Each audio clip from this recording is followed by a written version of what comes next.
Ryse, Son of Rome was known for its cinematic brutality and stunning Roman battlefield presentation, and a potential sequel, Ryse, Son of Rome 2, could elevate that legacy into something even more ambitious. With modern hardware and Unreal Engine 5 level visuals, the game could expand beyond the original's linear campaign into a vast semi-open Roman Empire filled with political intrigue, civil wars, and massive-scale sieges. Combat could be refined with deeper skill trees, more weapon variety, and more responsive executions while keeping the signature cinematic finishers. A sequel could also introduce branching storylines where player choices shape the fate of Rome itself, from loyal legion commander to rebellious war hero. Multiplayer gladiator arenas and co-op campaign missions could further extend replayability. Ryse 2, so to speak, whether officially confirmed or still living in that gray space between rumor and reality, in the past couple of weeks has been back in the spotlight, in fact, in the past couple of years. And this time, it's not just nostalgia talking, there's actual signals. Studio movements, industry whispers, strategy gaps in the AAA space that Ryse 2 could feel almost legitimately perfect. Crytek, the studio behind the original, has been steadily rebuilding itself over the past few years. They've shifted focus, tightened their teams, quietly reminded everyone that they still know how to push hardware in ways few developers even can dream of. CryEngine even now remains one of the most visually impressive engines in gaming when used properly. And in a generation, obsessed with realism, scales, and immersion, sometimes at least, that matters more than ever right now. The idea of Ryse 2 isn't just about bringing back a forgotten IP, it's about timing and limits. Because right now there's a noticeable gap in the market. Big, cinematic, grounded historical action games are as common as they used to be. We've got fantasy, we've got sci-fi, we've got open world everything, but that specific blend of brutal melee combat, some realistic setting, and story-driven progression, well, that space feels a bit, maybe even oddly empty, which is exactly where Ryse 2 could step in. The original game in fact leaned heavily into Roman mythology mixed with historical fiction, telling a revenge story wrapped in betrayal, war, political stuff. It was straightforward, sometimes too straightforward maybe, but it had a tone that stuck with people. Gritty, cinematic, and unapologetically serious. If a sequel happens, it has the chance to expand that foundation into something far more ambitious. One of the biggest questions, in fact, surrounding Ryse 2 is its setting, which is, do you continue with Rome or do you move beyond it?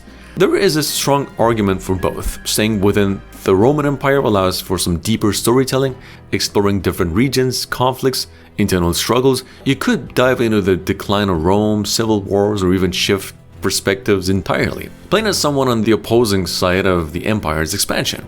But moving beyond Rome opens even bigger doors. Like, imagine a sequel that broadens its scope to multiple civilizations.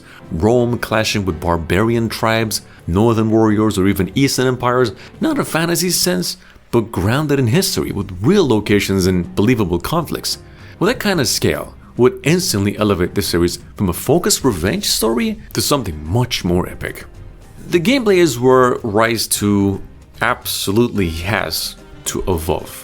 The original game was often criticized for its combat. It looked incredible, but once you understood the rhythm, it became repetitive. Timed controls, flashy executions, and a system that prioritized visuals over depth. It worked for a few hours, but over time players wanted more control, more variety, more challenge, just something not that repetitive. Now, obviously a sequel doesn't have that luxury anymore. Modern action games have raised the bar significantly. Players expect combat systems that are both cinematic and mechanically satisfying. Think of the weight and precision in games like God of War or the reactive skill-based systems in titles like Ghost of Tsushima. Ryse 2 would need to find its place somewhere in that space, keeping its signature brutality and presentation, but adding layers of depth that make every fight feel earned. That could mean more weapon variety, more fluid movement, and a system that allows players to approach combat in different ways, not just reacting but initiating, not just surviving but mastering. There's also the question of scale, of course. So the first Ryse game was relatively linear, moving from one set piece to another. It worked for pacing, but it limited player freedom. A sequel could open that up without going full open world.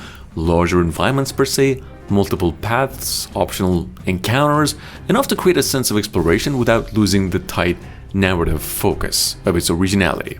Because at its core, of course, Ryse has always been about storytelling, and this is where things get interesting. The tone of a potential Ryse 2 would need to reflect how much the industry has changed. Audiences today expect more nuanced characters, more layered narratives, stories that go beyond simple revenge arcs. That doesn't mean abandoning the identity of the original, but it does mean giving players more reasons to care about the world and the people in it. A sequel could explore themes like loyalty, empire, identity, and the cost of power. Not just through cutscenes, but through gameplay itself. Choices that affect how events unfold, characters that react differently based on your actions, a world that feels alive, not just staged. If there's one area, on another hand, where Ryse 2 could instantly stand out is its visuals. The original game was known for pushing graphical boundaries at launch, and Crytek has always been a studio that prioritizes visual fidelity. With current hardware, of course, the possibilities are of course going to be on a whole different level. However, visuals alone won't carry it this time. Players expect more than just a showcase. They want systems, depth, replayability. The challenge for Ryse 2 would be balancing that visual ambition with gameplay that of course holds up over dozens of hours. And that brings us back to the rumors. There's been talk of Crytek exploring new AAA projects. There's been speculations about reviving older IPs, and while nothing has been officially confirmed, the pieces are there. Not enough to guarantee anything, but enough to keep the conversation alive. Ryse 2 has that opportunity to take a concept that was once seen as shallow and turn it into something rich, to make a visually impressive but mechanically limited game and evolve it into a complete experience, to prove that sometimes a second chance is all a great idea really needs.